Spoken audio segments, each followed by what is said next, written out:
All right, guys, we're gonna do a little bit of work on upper scap and shoulder. All right, so we're gonna free up this space so your shoulders can do what they're supposed to do.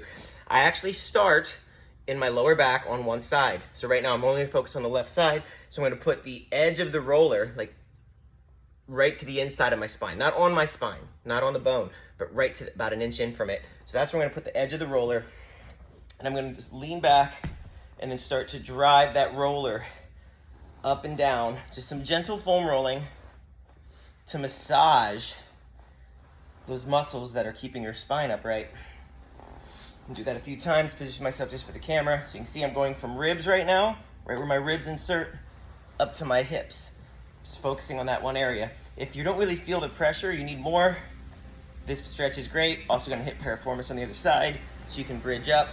And that added weight from your leg and gravity really lets you put some pressure down. Of course, we got to get the street sweeper. I haven't seen a street sweeper here in months, but it comes on the day I'm recording.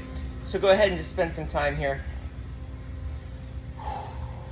Once you do get up and you feel you've really done a good job in that lower back from ribs to hips, when we get into the rib area, this is when you're gonna notice your body start wanting to turn a little bit inward. That's good. You want to turn your body in. We're not in the lats yet, but we're in scapula, which is that upper part of your back right here.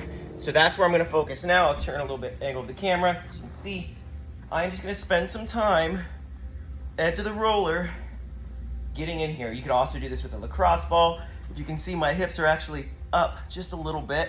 That'll give you some more weight. Feel around those bones, not only going front to back, but also going side to side. So that sawing pattern, it's nudging, it's sawing, it's working into that soft tissue. I'm now letting my knees drop.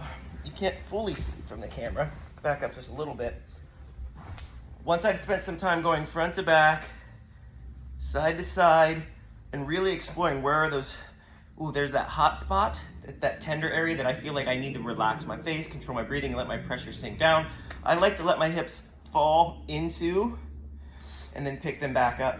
And this is almost like self-ART. It's like tacking and flossing, because the weight of my body is tacked down on the foam roller or the lacrosse ball, whatever you're using, and I'm using the weight of my legs as it falls. So my upper body's not moving, the foam roller's not moving, but my hips, and here's the other way.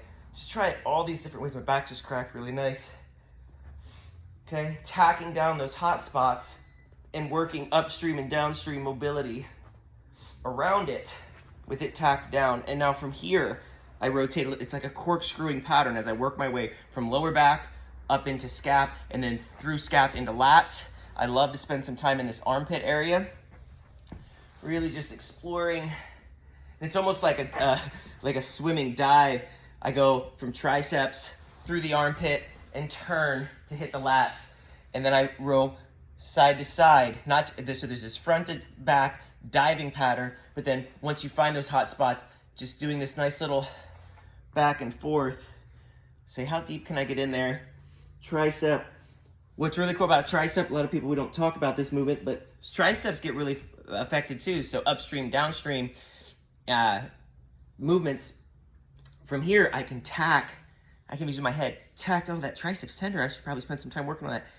Now elbow. So this is active release technique on yourself. Okay, some myofascial release. Tight, tender areas, tack them down, but use the joint above the tack to move it. And now that tissue is getting pulled between my head and that foam roller. Just a little bit more. I'm gonna go back to some soft rolling and go side to side, that sawing pattern. Just notice how I'm rotating my elbow and wrist. And that's all just massaging those triceps. Now that I found a new angle, I'm gonna go back to this movement. Didn't know what I was gonna find today when I turned that camera on. All right. And then just working back out of that swim, armpits, looking for those hot spots, those lats, working on those movements of the joints, the rolling side to side.